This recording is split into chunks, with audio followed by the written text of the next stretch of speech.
All right. All right. Let's see here. This loaded. We're here. No, sir. Popping out. Okay, we are live like we wanted to be.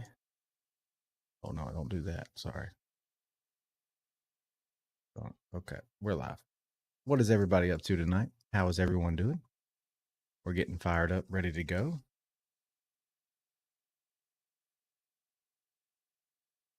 Tonight, we are going to be reviewing first round matchups. I think that's a pivotal piece. Be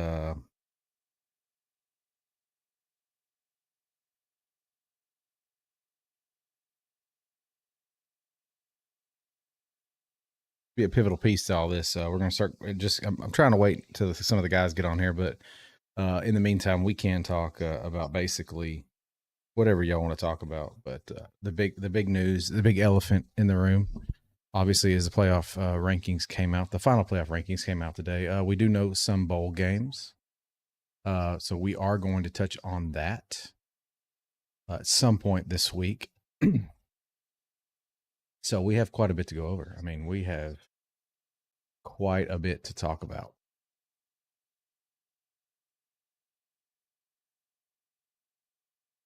It's going to be interesting to say the least. Just looking at some of the bowl games, I mean, obviously not much. Tulane versus Florida is an intriguing one.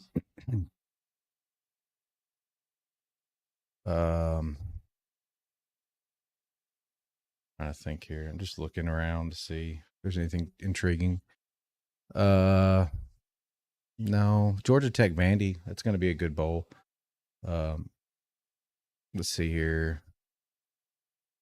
Yeah, no, I don't get that. Don't move the needle. Iowa State at Miami. Roll Tide, brother. Roll Tide. Hey, we're still here. Hey, we're not going nowhere. I mean, dude, we're the foundation. We are the pinnacle. We're the mountaintop. Yeah, the transfer. Thank you for following, but the transfer portal is a little disturbing to me. So, the obvious thing about the transfer portal that's really kind of confusing. Roll motherfucking Tide. Let's go. The thing about the transfer portal that's kind of confusing me is what do they know that we don't? Because some of these people that have left, I understand some of them are upset. They didn't get utilized correctly, and I anticipated the Kobe Prentice, Kendrick Law, but like Caleb Odom, for instance. Let's see, Mizzou bowl game. I'm gonna look. Iowa. I think Mizzou handles that one. Just depends on if Brady Cook's playing. If Brady Cook's playing and is healthy, I think Mizzou handles. Yeah, we're going to get into it, Ben. I promise that. We're going to talk about it where everybody's playing, but they have a first round bye, so we have some time before we have to worry about that. But yeah, the problem with the transfer portal that I'm seeing right now is like Caleb Odom. I've heard rumors that Justice Haynes is in discussions about possibly leaving. Ryan Williams is staying. Ryan Williams is a gump. He absolutely he's scheduled to make like $2.5 million. He's not going anywhere. The problem I'm seeing right now is, thank you for following, Mark. I don't know if they know something that we don't. Do they know something about Milroe staying? Is it a lack of confidence in the offensive scheme? Okay, so I guess everybody any Alabama fans that's coming, we don't know anything on Milroe yet. There was a post that was made today that he was coming back. That was a fake account. That is not true. That is not true. We do not know that. Milroe at this time is still projected to be the third rated highest QB in the draft. I don't know to who, but somebody values that, I guess. But what's up? What's up, Kias? So anyway, long story short, what we did have happen today is we did have Kendrick Law, Caleb Odom, McVay, and that's it for now. Those are the three that have, I think our total is up to 7 now in the transfer portal, which we knew we'd have some. Yeah. Bottom line is here's the thing. I don't think he stays if he is projected right now. What I'm hearing just from people, just ear to the ground, I'm hearing that he is projected, worst case scenario, second round. And I think he leaves for that. I think he leaves for that. He threw the Vandy game. Yeah, I mean, Vandy game he didn't play bad. He just, two very poor turnovers. The real challenge for Alabama right now, and this is going to be huge for us guys. This is going to be huge.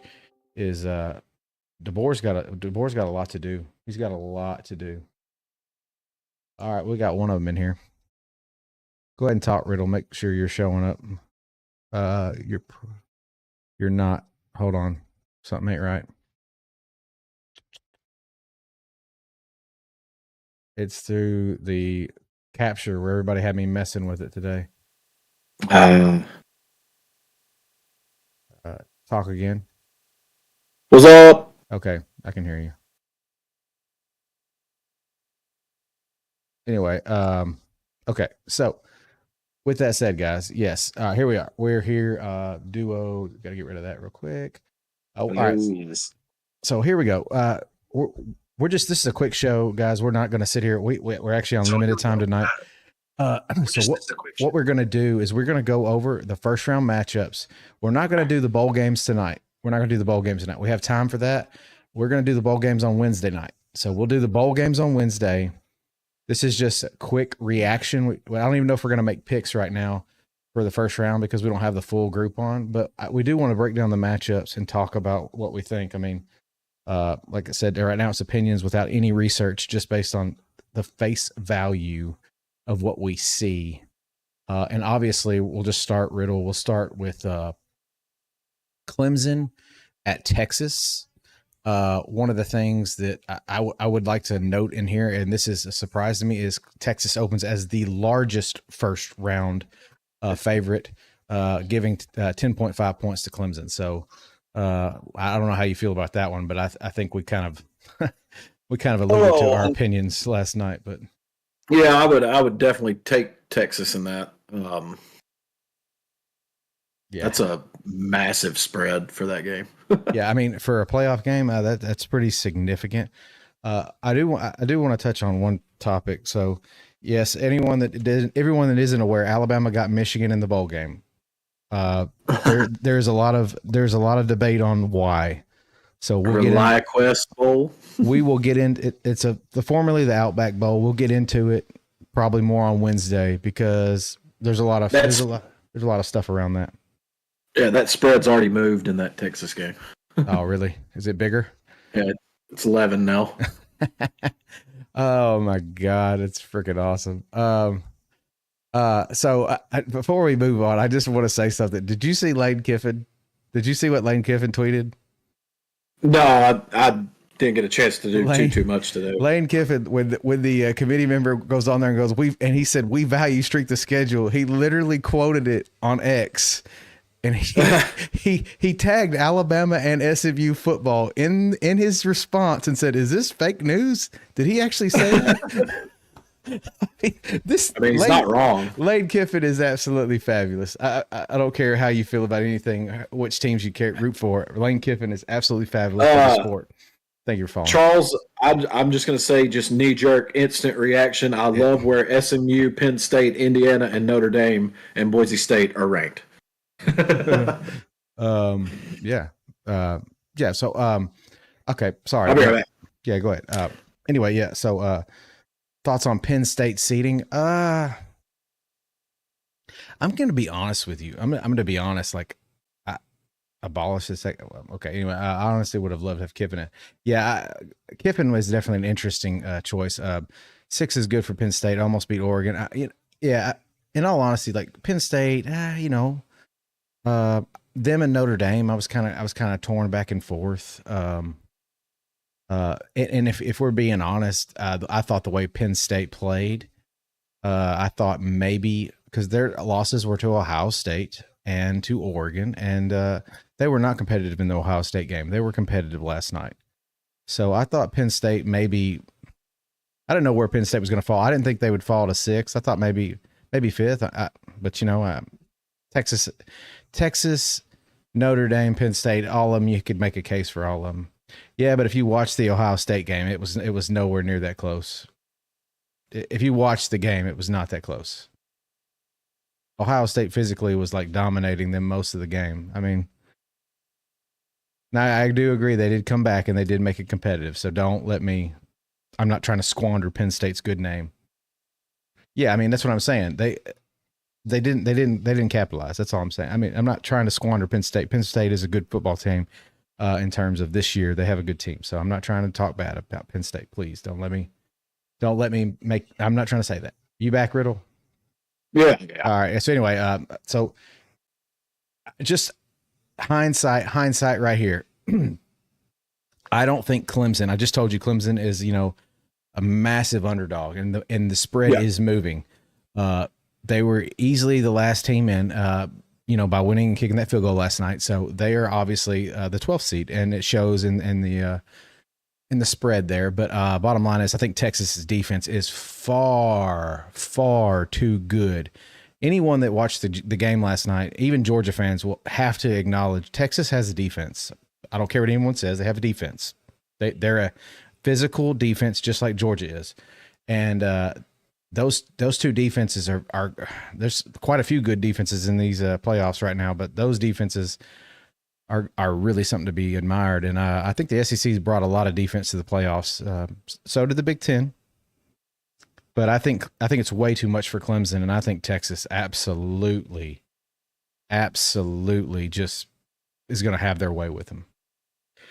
With Texas is, though, all that they've done this year, the only team that they've really played that's considered elite is Georgia. They played them twice, lost both times.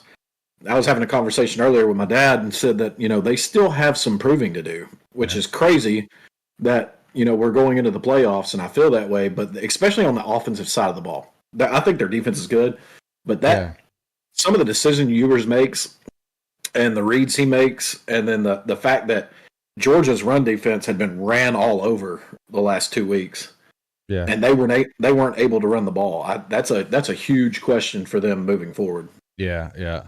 I guess my thing is I watched a video game player like Michael Vick in Madden run all over Clemson's defense last night, and I mean it just looked it looked like a joke. It looked like a joke. So I don't know. I'm not saying Texas is a team to beat in this by any stretch of the imagination. Kippy said Ewers and Milroe will be back next year. I don't think so, Kippy. We were just talking about that. Milroe is still projected to be third best quarterback in the draft. Latest he goes the second round. So if that's the case, he's gone, which is fine. Yeah, we're all happy with that. The Georgia News, Thorson and Beck both had MRIs today, and Kirby wouldn't. Obviously, they don't know what's happened yet, but there is a really good chance that Thorson's done. I'm pretty sure his ACL or one of those CLs gave out on him last night, and then they're thinking it's something with Carson's elbow, like that Tommy John type of injury. Yeah. It was a strain for sure. Yeah, if it is, he's obviously done too. But yeah. Purnell said, "I hate our bowl game. I wanted Miami. I don't understand Miami going to play the Pop-Tart Bowl against Iowa State. Does that make sense to you? Like, I mean, so everyone was putting these hypotheticals together. Every one of us, we were all guilty of it. Riddle, everybody, us versus Miami. Pitt. Okay, so we didn't make it. Wouldn't you think Miami Bama would have been the first game on the docket, or Miami Ole Miss, Miami South Carolina, one of these teams, first game on the docket? And somehow I don't know. Anyway, I don't understand. We're going to talk about bowl games on Wednesday. I'm not trying to get into it. Kippy says if Beck's out, Georgia has a chance to win it all now. Yeah, there you go. Will we target a top receiver out of the portal, Bama? We're losing a top receiver. I mean, I'm just telling you. Caleb Odom is an absolute monster. He's 6'5". He's an absolute monster. Monster in the run game. Monster. He's leaving because Milroe never looked at him. I mean, that's just the brunt of it. So, all right. So moving on. This is the game that intrigues me the most out of every game that we have in the playoffs right now. This game intrigues me most because we don't know what's coming up. We kind of can guess, but Tennessee at Ohio State. That spread is actually really interesting on that one. Yeah,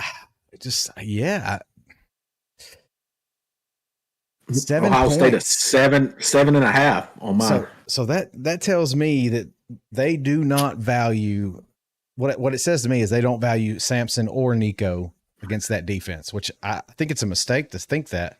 I think it's a mistake. They've proved everyone wrong all year. And the ESPN matchup predictor, the ESPN analytics, only gives Tennessee a 34.5% chance to win that game. And I do think Ohio State's defense is very, very good. Okay, very good defense. Every game they played. I mean, obviously the Oregon game was but Oregon just runs a video game offense, and they've been putting up numbers on them, a lot of people, especially once they got rolling. But Ohio State, you looked at the way they played Indiana. I mean, you looked at the way they played Penn State. Even Michigan, they lost to Michigan, but I mean, their defense has always been there. It's the offense that's the question for Ohio State, but it'll be interesting. I think Tennessee's offense is very simple, and they're going to try to run the football right down Ohio State's throat. And I hope they got big boys on the D line, and I know they do. I know they do. So it's going to be intriguing, and I'm excited. I know the Tennessee brethren that are on this show; they're already all fired up. And I swear to God, Riddle, when I was on a show, and this Ohio State fan was on this show, not this one, but another TikTok live, and he was like, "The Tennessee fans stink." He goes, I don't want no stinky ass fans coming up to our stadium. And I'm like, what? We're literally just like everybody else. I've never heard anything like it. We're not Tennessee fans. Yeah, but I've never heard anything like it. Kippy says if you try to run it down their throats, the Vols will lose bad. I'm going to promise you they're going to try to run it down their throat. I mean, that is Tennessee's MO. Let's see here. Just real quick before we move on to the next matchup, Cam Coleman may leave Auburn. Yeah, I think he's having regrets. Same thing that you've got an elite talent and you've got no quarterback to throw it to him. I think we have the thing that worries me about transferring right now, and everybody is, if they're transferring right now, that tells me they don't have faith in the offense or what's to come. That's what it tells me. Jason said weather could be a factor in that game, Ohio in mid-December. Yeah, it very well could. What we simply want everybody to know is, like, in Tennessee, I'm not saying we're Ohio. I'm not saying that. But we recruit nationally. Tennessee recruits nationally. Georgia recruits nationally. There's players that have played in cold weather throughout the course of their careers. And, it stinks, but these same players that are going to go to the NFL and play against the Patriots, all these players are still the same players in college, so it's, it is something different though. It is something. Thank you for following for us. It is something. Yeah. Tennessee does get cold. Yeah. It's just not the same. Moving on. This is the one that, everyone, this was the matchup that everyone was waiting to see who they got, and, SMU taking on Penn State, 8.5 point spread in that one. 8.5 point spread. And hey, go Dogs, Jacob.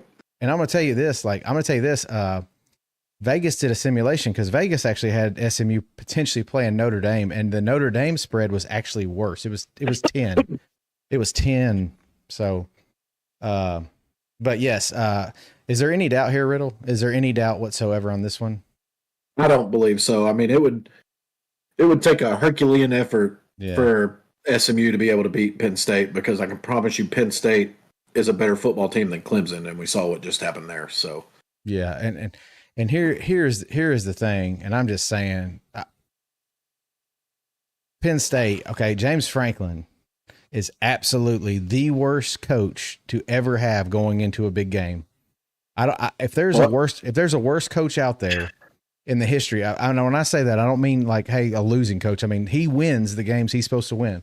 But when it's a big matchup, he absolutely is terrible. Now, they're going to credit this as being a big win. This is not a big win. This is not a big win. He actually has come out and been very vocal today about the playoff and the way it's set up, and everything about it needs to change and all this and that. And then he also said that he hopes that all the northern teams that are hosting get snowstorms. Yeah, I mean, he obviously, I mean, yeah, he's because he's such a northern guy. You know what I'm saying? He coached at Vanderbilt, for God's sakes. But anyway, you'd love to see Penn State fall to SMU. I just don't think it's going to happen, man. I think Penn State's way more complete team. Even if you want to talk bad about Penn State, and if Tony was here, he'd be talking super bad about them. Yeah, so that's what Ryan Day.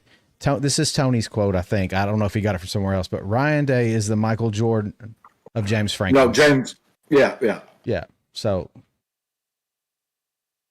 Ryan Day is the Michael Jordan of James Franklin's. So there is a correlation there, guys. But yes, Ryan Day can beat Penn State. I think A3, you asked if Milroe is staying or going. I think he's leaving. I think he's leaving. So anyway, I think we all agree. And I think if the other guys were here too, I don't think anyone has confidence in SMU after what we saw last night going up against Penn State. Penn State played Oregon well. We've had some Penn State fans in here, and I'm not trying to talk ill. Y'all played very well last night. Better than what we thought. I mean, we thought it was going to be an absolute just shellacking, especially when they kept putting up points on you guys and you would answer. But anyway, the last game of the first round, which is an intriguing one, super intriguing one. Rose said Bama got to be pulling for us. Bama was all that held us back every year. Ro, I'm assuming you're a Georgia fan. Is that correct? I'm going to root for the SEC. I mean, if that's what you're asking me, I mean, these guys know I'm going to root for the SEC. Which we got Georgia on one side and then Tennessee and Texas together on the other. So. Yeah, I'm going to root for the SEC. Sarkisian, Kirby, they both are friends of Saban. I have no issues with cheering for either one of them. I think Bobby Hill. We're getting to that, Kippy. That is the next one. Yeah, I think. And by the way, go ahead. Yeah, I think Bobby Hill. I think he's a little bitch sometimes, but I still would rather. I hate Ohio State, but I don't know who we're taking yet. We're gonna bank our picks this week, but anyway, the last game. Indiana at Notre Dame. Like Kippy said, I've seen it 7. I've seen it 7.5. That's a big spread. It's moved. Oh, and that's it's what I was moved going to already. tell Kippy. Oh wow. It's up to 8. No confidence in Indiana. Indiana getting no love in that matchup. And this is what so Riddle, I hate saying it. This is exactly what we thought was going to happen with the 12-team playoff. Yep. Oh, Tony, is it still on Minecraft? I changed that. It's not supposed to be just chatting. Hold on. It says just chatting on here. Anyway, I don't know. No, McKinley was playing it earlier. Anyway, essentially, Indiana had a better season than Alabama. 100%, dude. 100% Indiana had a better season than Alabama. I'm not arguing anything about Indiana, but what we knew was going to happen is some of these matchups are going to be very one-sided. With that said, if I had to pick right now, Kippy, I'd pick Notre Dame based on defense. I've already talked to you about defense and what I think. I think defense is absolutely going to be key in some of these playoff games, especially in the cold weather in December, being able to run the football. Because like you said, we don't know what the weather's going to be from one way. It could be fine. I mean, it could be just like a night like tonight, and it won't be any problem for these boys. Could be a snowstorm. Indiana knows how to play in the weather. I understand they do, but Notre Dame with defense and running, if you ask me to pick somebody, that's who I would pick. But again, I'm not. We'll break it down. We'll try to look at the numbers and try to see what it looks like. And Kippy, I'm not arguing. Indiana does have a good run defense. I'm just telling you, Notre Dame is a different level. So that game actually opened at 8.5 and is now sitting at 8. Okay, so it's moving a little bit. The over/under opened at 52.5 and has come down to 50.5. ESPN Analytics has given Indiana a 29.6% chance to win this game. So, we went live. I was live. He was at work. I was live, just kind of going through it. So yeah, I was in the comments. It was pure. It was pure. Everyone was piling on. It was fun though. It was okay. Like I said, we do this because we enjoy talking football with people. I did go live with another Alabama fan, a Georgia fan, an Ohio State fan earlier on a different show, and one of the things that actually got said to me was they did the playoffs right this year, and they didn't let hypotheticals control the narrative like they did last year. And I had to join and just absolutely go off because I cannot let someone sit there and say the SEC champion doesn't deserve to be in the playoffs. That's ludicrous. I will say this about Notre Dame because we pick apart these teams based off of who they play and how they play them. Mm-hmm. We all know they got the loss to Northern Illinois, who is a 7-5 sixth place team in the MAC. Yeah. But they're another team that's in this playoff that has not played a ranked team, a currently ranked team all year. Oh well, Army. Army is. But 100% agree with you. I agree with that. They beat A&M by 10, Miami of Ohio by 25, 7-point win over Louisville, and then had the shootout with USC and the 2 late pick sixes. So USC put up 35 on them. Their defense is vulnerable. That's by far the most that they had given up in a game all year. So. Yeah. Oh, I mean, there's definitely we've already said this. There is chinks in their armor, 100%. If you're asking me, I think what you've got, and I hate saying this, guys, and I'm Kippy. I'm not trying to. Georgia is set up perfectly to make it to the national title game. I'm just telling you, not trying to sugarcoat it. I'm not trying to be biased or anything. Bottom line is Indiana, Notre Dame is a good pool. It's a good pool for Georgia, no matter what. So Georgia matches up well with all those teams that are on their side. Because Georgia's the teeth of Georgia is going to be able to bite down. And like I said, take everything you know about the regular season and throw it out the window. Kirby knows how to get his guys prepared to play at the next level, to play in the big games. We've seen it time and time again. I said that to Riddle when me and him picked the SEC championship game. Some of the guys picked Texas, and I flat out said, if there's one thing I've learned, Kirby knows how to get teams prepared for big games. Big games. He'll play down to other people. He does just like he'll play. Sometimes Georgia will play down to a Missouri or a Kentucky or somebody, but when it comes to the big games, they're always ready. I really feel like Georgia really has a good look. I mean, because Penn State, let's say Penn State or SMU go play Boise State. I mean, that's Penn State has a very easy road to the semifinals, where I think they'll meet Georgia, and I think it'll be that'll be an interesting game for Penn State. And then let's see, Clemson. Go ahead. Braden, you got to wait a couple weeks for these playoff games to start, but bowl games start on the 20th, which is 12 days. So I think we got one. 2 weeks. I think we got one before that, Riddle. I was looking at the schedule. Oh yeah, hold up. Sorry. 14th. Yeah, it's the 14th. I was looking at the playoff. The playoff starts on the 20th, so you got a little under 2 weeks. Yeah. The Celebration Bowl with Jackson State and South Carolina State is the 14th. So. And so a week. Yeah. I was kind of. What do you think about the times? So, they gave Indiana at Notre Dame. They gave them a night game at South Bend on Friday. I think that's great for Notre Dame. I think that is great for Notre Dame. All day long, people's going to be tailgating. It's going to be just Notre Dame. I'm not saying it's Riddle. Are you muted? No. Could y'all not hear? Y'all can't hear Riddle? My mic's on. On Discord, it says I'm coming through.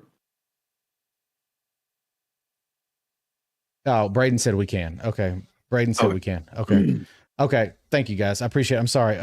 Anyway, long story short, I think it was great for Notre Dame to get that. And then what do you think about the Saturday slate? Well, SMU, Penn State got the noon game. Clemson and Texas got the 4:00 game, and then prime time's Tennessee and Ohio State. So. And so what I see right now is what it tells me is SMU does not bring they just don't bring the fans in. So they gave them the noon slate. Penn State does, obviously. 2 blue bloods in Clemson and Texas taking, the 4:00 game. And then obviously the big game of, like I said, the whole first round is obviously Ohio State, Tennessee. and that being at night. I will say this: we've talked about it 100% about this on this podcast. Tennessee got the absolute shell end of the fucking stick. In terms of the playoff rankings. I mean, I'm not sitting here advocating where they should be. That's not up to me. But like just looking at the road they have to go versus like a Texas or a Penn State or even a Georgia, you know what I'm saying? Like it's just not, one thing's not like the other. One thing is not like the other. Tennessee's got to beat Ohio State, somehow beat Oregon, play the winner of Clemson, Texas, Arizona State, and then go to a championship game against potentially Penn State, Georgia. Is pretty much the only two realistic teams. Maybe Indiana. I'll give you the benefit of the doubt. Yeah, I mean, Tennessee's going to have to single-handedly dismantle the Big Ten to go anywhere. Yeah. I mean, the best the Big Ten has to offer. They have to go through both of them. So we're going to see. We're going to see what they got, man. Yeah, Oregon did really get the shaft because Oregon, even with the 1 seed, there is really no benefit to them being the 1 seed. Yeah, I mean, their second round matchup, either one of those teams, Tennessee and Ohio State, that is a tough draw for being the 1 seed. And I think, especially with everybody else's matchups. And I think this is why. So I've already talked about it, and I've already said this. Lane Kiffin has already commented on the playoff rankings. There's been other SEC coaches. Brian Kelly has commented on the playoff rankings. Greg Byrne, Alabama's AD, has commented on the playoff. Not in how everything finished, more about what this has set in precedence for the future and how they want to go about changing it, because the playoffs are not set in stone. They have to vote on it. And obviously one of the things they're talking about is 100% doing away with the automatic bid, because there's no reason that a 4 seed should be Arizona State and a 3 seed should be Boise State in this playoff, because they're getting the benefits. Everyone's already seen it. Dabo Sweeney, as Tony calls him, the boo-boo or whatever the hell we call him. The boo-hoo. He's even come out and said he doesn't like the way this is, because obviously he got the brunt end of the stick too, being the 12th seed. But the automatic buys for conference champions are probably going to end up going. And D's, that's what I've been saying for weeks now, is if you want to reward them for playing in a conference championship and winning their conference, they absolutely should have a automatic ticket to the playoff, but then they would be ranked where they're ranked in the playoff ranking. Yeah. So, I mean, if Boise State was ranked 8th, for instance, because they have a damn cupcake schedule, then at the end of it, they'll be 8th. They'll be an 8th seed. There's nothing wrong with that. They're still in the dance. They still have to, go do what they got to do. But Sam, go ahead. Sam said if you take away that, then why play the conference championship? Because you're still automatically getting in. Clemson, you're getting an automatic bid.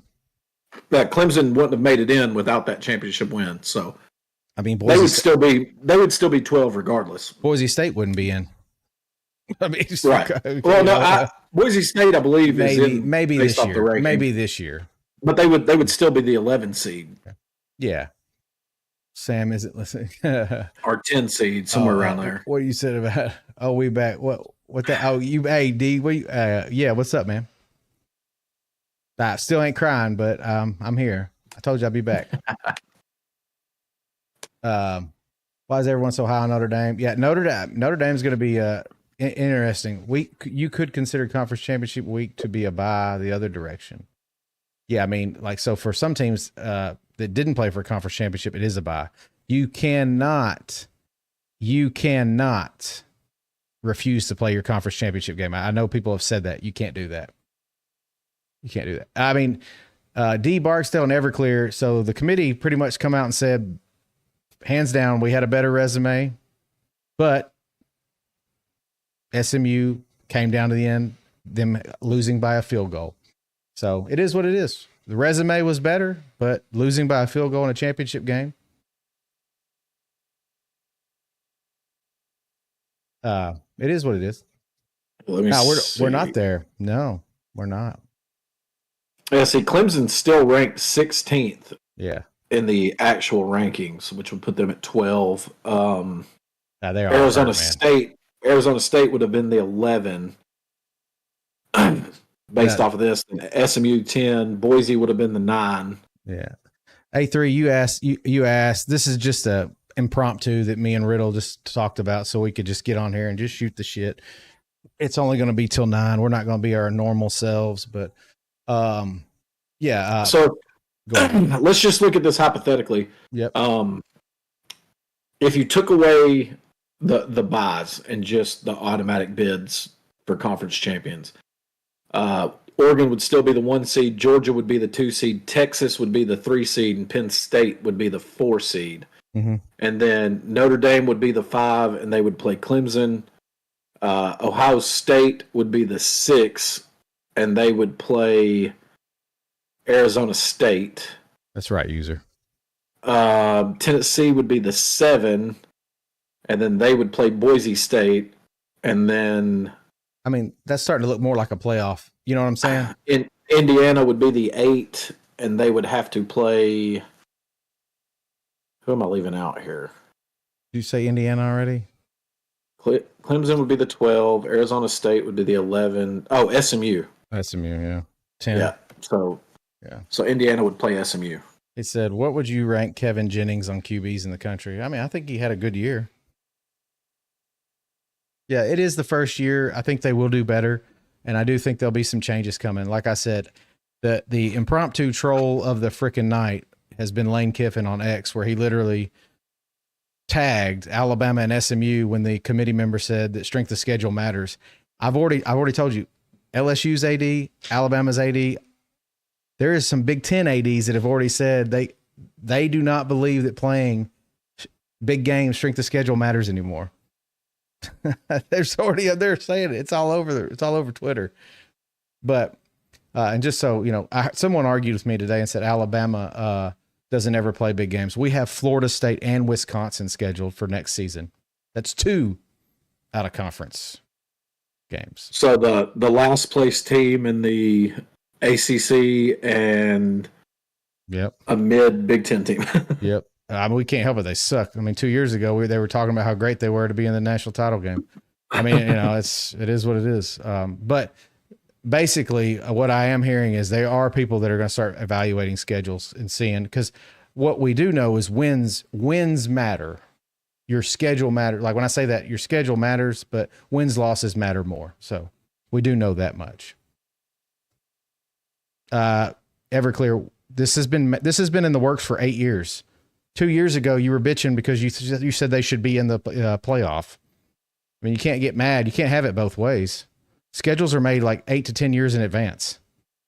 What do you want me to say? I can't help it. Everyone jumped ship and left Florida State, left them in shambles.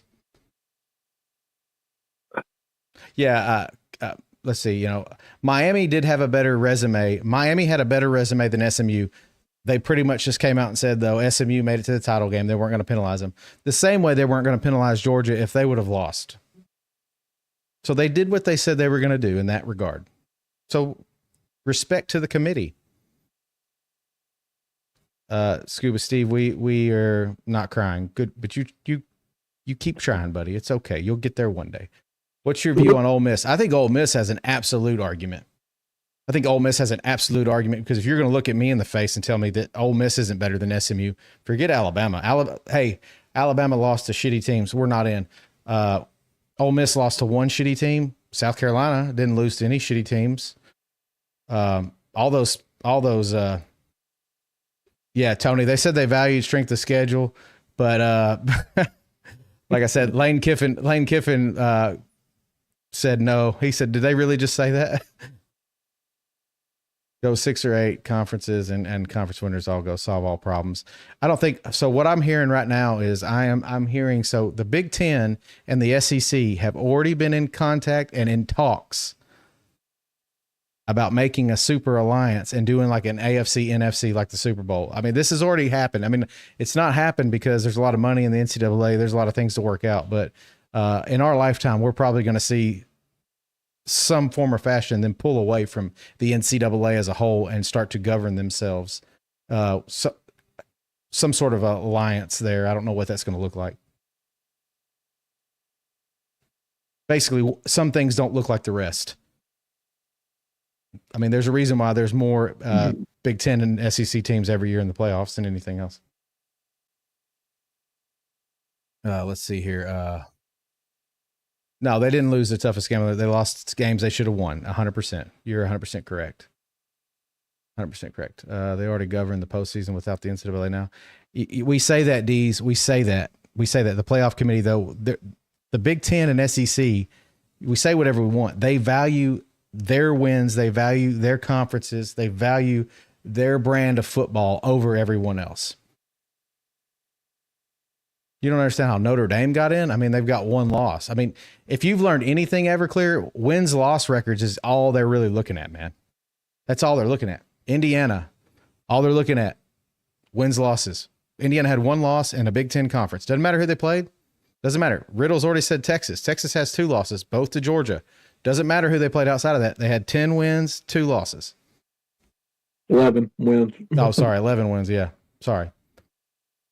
I forgot. Conference championship. What conference do they play in? They don't play in one. That's why they can't get an automatic bye ever. Let's see, Braden. Notre Dame. Yeah, Notre Dame hasn't played anybody. Yeah, 100%. That's why they fell to 7, I think. So maybe that's where they value strength of schedule. Like when your win-loss record's all the same, they look at that's the next thing they look at. That's Riddle. That's Riddle, Cam Shea. That's Riddle. They played A&M. Yeah, but see, D's A&M ended up being. I mean, I don't want to sit here. I'm not saying they're not the top of the. They're not the cream of the crop like we thought they were. They were a decent SEC team. I will have fun. We're playing Michigan, so we'll get some revenge on next year. I don't know how a team that was 11th in the playoff rankings plays an unranked Michigan team. So I'm still perplexed on that one. Although that is a big brand, 2 big brands going at it, probably a lot of revenue there. Let's see, it's going to be mostly 5 or 6 of the same teams every. Yeah, it's all it's ever going to be. You could try to keep out, like next year it could be Alabama rotating in or someone else. Sam is mad about Miami. Oh yeah. Oh, Alabama. Tony, we're definitely going to try to do something. We'll get to 10 wins. Like I said, I could care less about the bowl games right now and the playoffs because I'm more worried about transfer portals. That's for some reason I'm very upset about all that. That's been more an issue for me today. 16 teams win. I don't think we go to any more teams, Juice. And the reason why is we're already getting some watered down football with 12. I mean, Riddle, if you can jump in. I mean, I was just looking at Andrew's comment. I sent that earlier to our chat. That could have been the Big 12. What was it? What bowl? Hang on. Let me. It was the one you sent me, but that actually made no sense. Yeah, it's the could have been the Big 12 championship Valero Alamo Bowl. Yeah, and just like I said, someone asked earlier, do we think there's any good bowl games? I want to see the Tulane Florida game. I really like DJ Lagway. I think he's exciting. I'm excited about that. Georgia Tech Vandy. I'm kind of curious to see that. See how Pavia does. There's really not much with, the Pop-Tarts Bowl is Iowa State versus Miami. Does anyone think for a second that Miami's not just going to dog race Iowa State? I don't know. I mean, maybe it's 50-51. I don't know, but there's no defense. That's for sure. Well, I'm pretty sure Tony will be in Nashville on the 30th and then fly to Orlando on the 31st. He's wanting to see that Music City Bowl with Iowa and Missouri, and then the Cheez-It Citrus Bowl with South Carolina and Illinois. So, yeah, I actually heard. I heard that the Citrus Bowl contacted South Carolina. That is who they wanted. Yeah. So, and that's good. Obviously, the Music City Bowl. Oh my God. Oh my God. I'll say this though. The Music City Bowl has come a long way. I remember as a Bama, we were playing in the Music City Bowl with a 6-6 record. Missouri's 9-3. I'm not saying they're great. They're 9-3. Paul Wright says Cam Ward won't play that game. He might not. I wouldn't. I think December 27th has a chance to be a good day of football. You got Syracuse and Washington State in the Holiday Bowl, Georgia Tech and Vanderbilt in the Birmingham Bowl. I like that one. Oklahoma and Navy in the Armed Forces Bowl. Texas Tech and Arkansas in the Liberty Bowl, and then A&M and USC in the Las Vegas Bowl. I mean, those are I could see. I mean, there's nothing to like get real excited about, but those are pretty good matchups. And if you stay up too late for that 10:30 game in Las Vegas, you might miss Fatty Mahomes against Boston College. Fatty Mahomes against Boston College in the Bad Boy Mowers Pinstripe Bowl. Yeah, outside of those that we've named, I mean, there's not the BYU Colorado one will be good. It just doesn't make sense. Like none of these make sense. Does anyone think South Carolina's going to destroy Illinois? Yes, they're going to destroy Illinois. I don't even understand what's happening. Ole Miss against Duke. This is the best. Why didn't you forget Alabama for a second? Why didn't you put Miami against Ole Miss? Why didn't you make a fucking decent game out of this? There was several teams vying for a spot. I understand we didn't get in, but give us the games, what might have been games. I mean, hell, why wouldn't you do that? Anyway, it doesn't matter. It's already done now, but yeah, not a lot. I mean, honestly, the best teams are already in the playoffs, so there's not a lot to go on really. But I mean, we'll watch them, we'll enjoy them, and we'll pick them on Wednesday. Yeah, bowl games out of the playoffs have lost relevance. I mean, it's really about the kids at this point and just them having a good time, getting some stuff. South Carolina, Florida would have been good. See, I don't like the idea that when we play, we play in conference. I don't like that. I would have liked to have seen Ole Miss play Colorado. Let's Lane Kiffin and Deion Sanders sit there and go at it on the fucking podium. I mean, that would have been must see TV. Could y'all imagine? I'm gonna be honest. Could we just go back in time? I need Lane Kiffin, Ed Orgeron, and freaking Deion Sanders all on a podium arguing about which team's better. I mean, that would be fantastic. Yeah, Everclear, you're right. Depending on what players opt out for Ole Miss, I mean, that is the big asterisk in football. I've already heard many Alabama fans already say they hope Milroe opts to get ready for NFL and we turn it over to Ty. The Pirate. D's the Pirate. He was absolutely one of a kind. Yeah, that's a very good. I apologize for not recognizing that. I say some teams don't want to hurt their brand by playing a team like Ole Miss and South Carolina. I mean, 100%. 100%, Tony. You're 100% correct. It kind of stinks, but I don't know. That was just like Riddle to me. That was obvious. Like, here's 11, here's 12, or whatever, 13, 14. First team's out. Yeah. Why would you not pit them against each other? Like, that's a no-brainer. First off, Miami and Alabama, two huge brands of football, especially here lately, have historical relevance. I mean, it would have been a great game. It would have gave you a bowl game to look forward to, but Sankey versus Phillips, Hell in a Cell. Oh my God. He said Coach O's translator. Yeah, that's true, Everclear. That's true. Illinois has nothing to lose. Illinois is trying to hang their laurels on something, Tony. You're right. So Riddle, I'm thinking like on Wednesday, we run down the bowl games. I mean, we'll have everybody on, so I guess we'll make our official picks for this. I don't know. We'll have to talk about what we're going to do. I was thinking the bowl games because we still have some time before the playoffs start. So we might do playoffs. Right. We might do playoffs this weekend. Yeah, we got 12 days until that first playoff game. So, but obviously that's the topic on everyone's mind. That's going to be mics are off. What do you mean mics are off? Pot roast.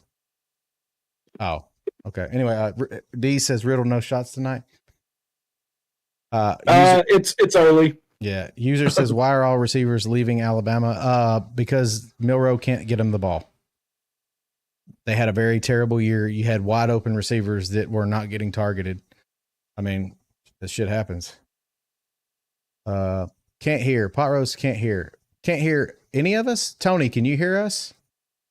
Everclear, can you hear us? I mean, can anybody hear us at all? Okay, D says he hears us. Okay, guys, I just want to make sure. D can hear us. Yeah, I just want to make sure because I mean, that's a couple times we've heard audio not coming through, but yeah, I mean, 100%, guys. Like, I mean, there's a lot going on in football right now, so we're going to try to keep up with it all. And just so you guys know, this is an impromptu. We normally just do Wednesdays and Saturdays, and we just wanted to come on because this was a big momentous day. A lot of stuff happened, and Alabama was left out of the initial 12-team playoff. Yeah, yep. And I mean, and like we said, I said this last night, deservingly so.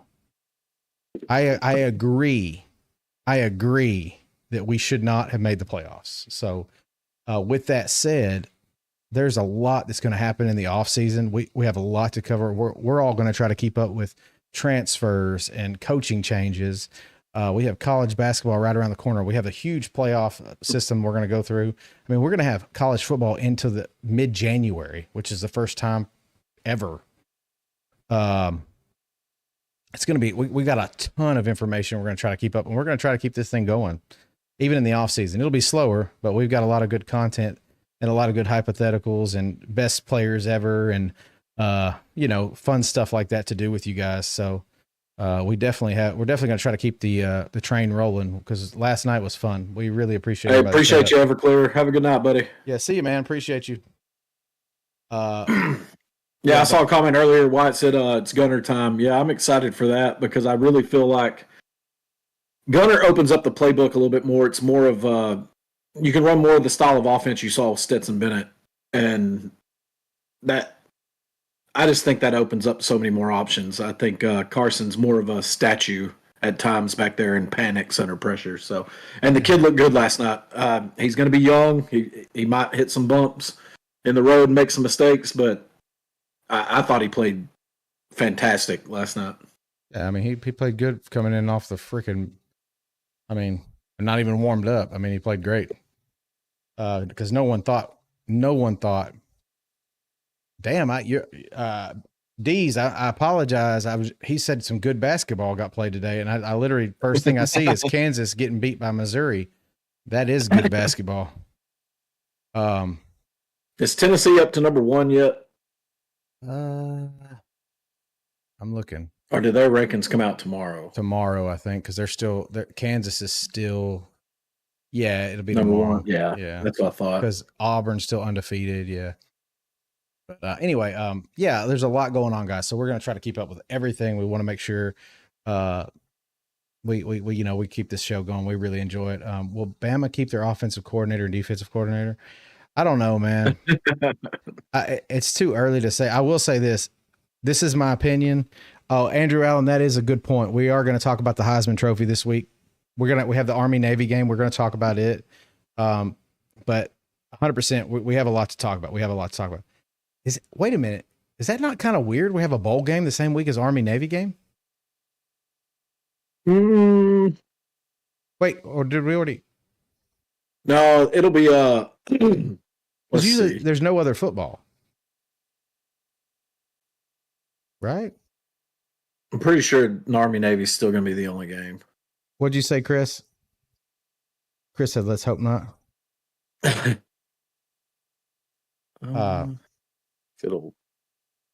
So December 14th is the Army Navy game. Yeah, so we have bowl games on. That has never happened on that day. Yeah. that has never happened. And I'm assuming the playoffs obviously have interrupted that because obviously you don't want anything else on the Saturday, the first Saturday where bowl games used to start. Well, the bowl game that night is South Alabama and Western Michigan, and it's at 8:00 that night. And then, but you got Jackson State at South Carolina State that at noon.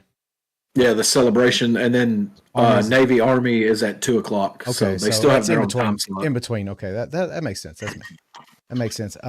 So anyway, with that said, yeah, guys, 100%. There's a lot going on. Football, we'll try to keep up with it. Tuscaloosa. Someone asked what's going on in Tuscaloosa.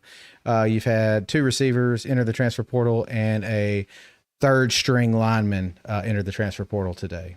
Mhm. And what I'm seeing and what I'm hearing is they're not confident in two things. They're not confident in Milroe, and they're not confident in the offensive scheme. They don't believe they're going to be utilized properly. So uh, the real trigger warning for me, the thing that I heard today was Justice Haynes may be putting his name in the transfer portal, and I know that's a guy Georgia wanted big time. So I hope that's not true. I hope we're able to talk him off a ledge. We'll see what happens. But Caleb Odom was down to Ohio State, Georgia, and Alabama. If that tells you how good this kid is, he's 6'5", 230 as a receiver. He runs a 4.4. He is an absolute stud. So you put him on the outside, he can block, he can catch. He is an absolute stud receiver. And him going to the transfer portal is an absolute problem. Is DeBoer losing his grip on the program? I don't think DeBoer has a real understanding of what this program is yet. Kirby saw and learned from Saban, and he's perfected his. He's kind of got his own niche now. He's got his own way of doing things. But DeBoer kind of he's a player's coach, man. He's not a disciplinarian. He's not a we're going to do it my way or the highway guy. He's known for great offenses. I didn't see it this year, but I mean, I've seen glimpses of it. Don't get me wrong. I saw glimpses of it, but I don't know. Kirby is one to admire. There's other people, obviously, but like people like Urban Meyer was another good example of a guy who understood what it took to take a program to the pinnacle. And Ryan Day is struggling to even do that. You could see that Ryan Day is a hell of a coach. I'm not negating what he's done. But you can see he's struggling to put all the pieces together. But anyway, Sam says Jalen is the problem. Yeah, well, I don't disagree with you. I'm seeing it come through a lot that Ryan Williams is in the portal, but I haven't seen Ryan yet. Ryan is not in the portal.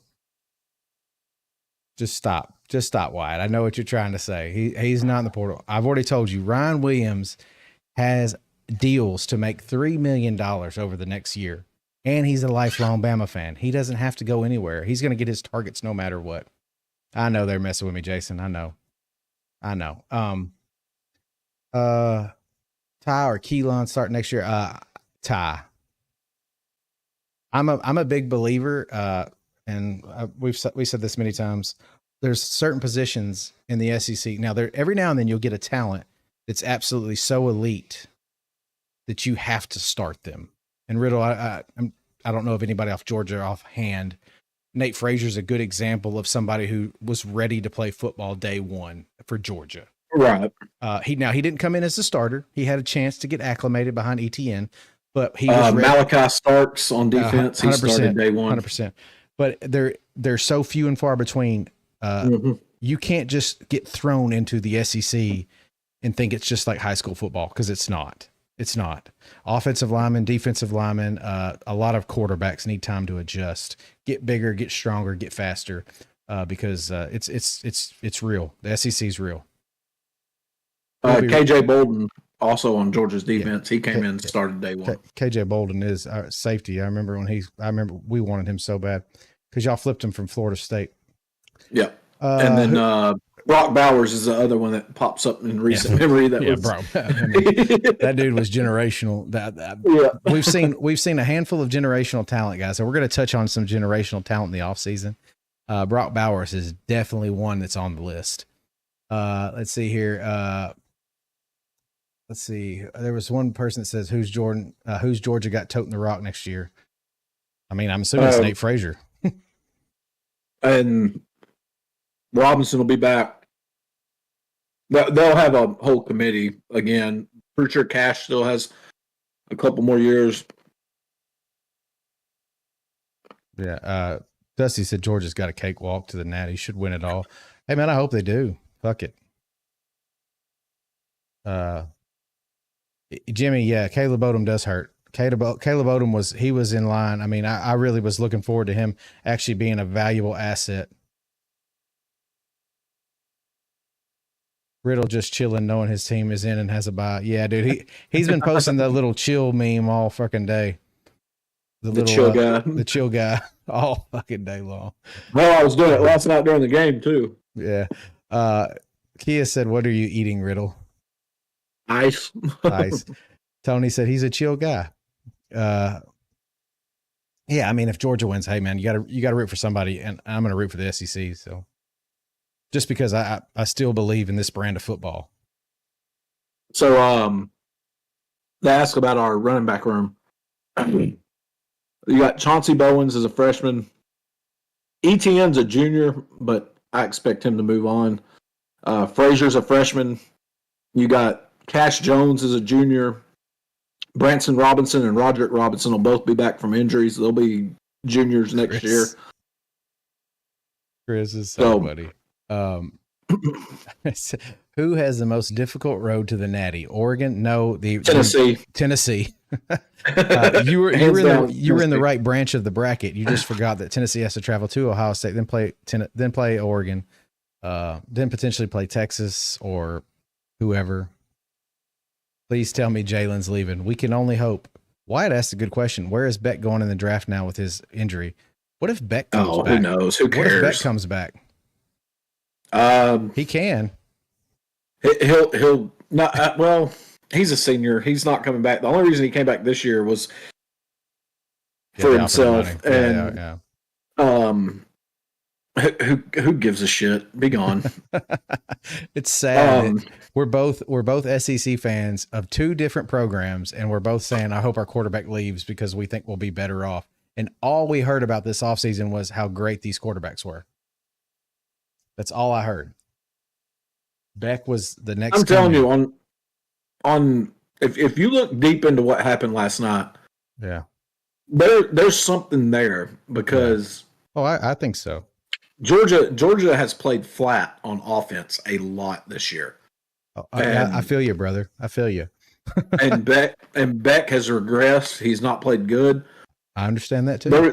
There's been a few games where we should have probably lost based off of how he played. But when he got hurt last night and Gunnar Stockton came in, yeah, the fans were stoked. The sideline was amped up. Georgia couldn't wait to get back on the field. Like, they rallied around this kid. Yeah. And that has to say a lot about how they feel about Beck. And I think there's more there than just what you see on the surface. And Riddle, and I agree with everything you're saying. Me and you have been in the same situation, different chairs, obviously, but talking about the same things all season long with our quarterback situation. Both of us. It's actually quite amazing how similar our situations are. I think if Milroe sits out the bowl game to get ready for the NFL, I think we have an absolute heyday against Michigan. We go in there and we run an offense, and they rally around Ty. I think that some of the team definitely valued Jalen. They like Jalen. Go ahead. I was just going to answer NBD. I said it multiple times last night. If Carson Beck stayed in that game, Georgia loses that football game. Yeah, he did say that many times. But yeah, 100%. Like, I'm in the same boat he is. Milroe absolutely. It's funny because one week I'm sitting here. We lost to Vanderbilt, and I'm sitting here so dejected. I'm bitching that Milroe's sitting on the sideline, acting like he doesn't give a shit. He's not rallying around the team. No, he's acting like he doesn't care in the world. And then, not a week later, Riddle has a tough game against somebody, and Riddle starts going off about Carson Beck's eye black and how he's sitting on the sidelines, not giving a shit. I'm telling you, it was like two different games, two different teams, two different programs, and it was the same fucking conversation. Well, the best. Go ahead. The best two things that Carson Beck has done this year was the two records he set. He became the first quarterback in SEC history to throw 3 or more interceptions in back-to-back games and win both. Yeah. And then he tied a record with Mike Bobo for having the most interceptions in a 6-game span in Georgia history. So kudos to him for writing his name in the record books on his way out. Yeah, it's definitely interesting. It's just weird how these two guys, and when I say two guys, Carson Beck and Milroe, have fallen from grace. They have both regressed this year. Both of them were being looked at and projected to be first-round picks. I wouldn't take them if I was an NFL team. I hope that doesn't deter any NFL teams from taking them, though, because I don't think either one of us want them back. It's just time for something new. If you're asking me, I think money has changed Milroe, and I think money has changed Carson Beck. We've said it multiple times this season. Like Riddle just said, Carson Beck seems to be playing for himself. I don't think Milroe. I don't want to say it's his playing for himself. I do think he makes decisions trying to better how he looks and appears in games. And I think that's cost us a lot of times. So anyway, but it is funny how, like I said, two programs that have had a lot of success in their last couple years, with similar situations. If you can't get a good QB with all amazing pieces at Bama, that shows a lot. We have a really good QB, Wyatt. Keelan Russell coming in is really good. Yeah, really good. Texas Bourbon, that's what I've been kind of hearing and reading today too, is that they haven't confirmed anything. He had his MRI this morning, and then he came back to the team meeting, and he wasn't upbeat with what he was told at the doctor. And I told that to Brandon earlier. They're thinking it's probably going to be along the lines of a Tommy John or some kind of ligament damage there in the elbow area. Yeah. Pot Rose said Milroe would thrive in a Jaden Daniels type scheme. Yes. Sorry, I got tongue tied. DeBoer's scheme is based on reading defenses and accuracy. So you take that with what you will. What are you going to do, Riddle, when Beck decides to play injured? I can only imagine. I can only imagine. Oh my I don't God. even want to think. So NBD, that I don't think that was targeting last night. We talked about that last night. It wasn't. I did not think that was targeting. Now I think it was a hell of a hit, and I think it was hell of him to get up and freaking. I mean, I didn't realize, Riddle. I didn't realize, and I'm impressed with this. I did not realize that Carson Beck came in and handed that ball off. Mm-hmm. I did not realize. Yeah, I did not realize that. That is impressive. Say whatever you want about Beck. I'm not trying to toot his horn. He came in, he handed the ball off, and they did what they needed to do to get that win. That was huge. It was huge. And that was one of the things I was thinking last night on that play is how, if you're Texas, do you not put all 11 in the box? You know he's not throwing it. He can't.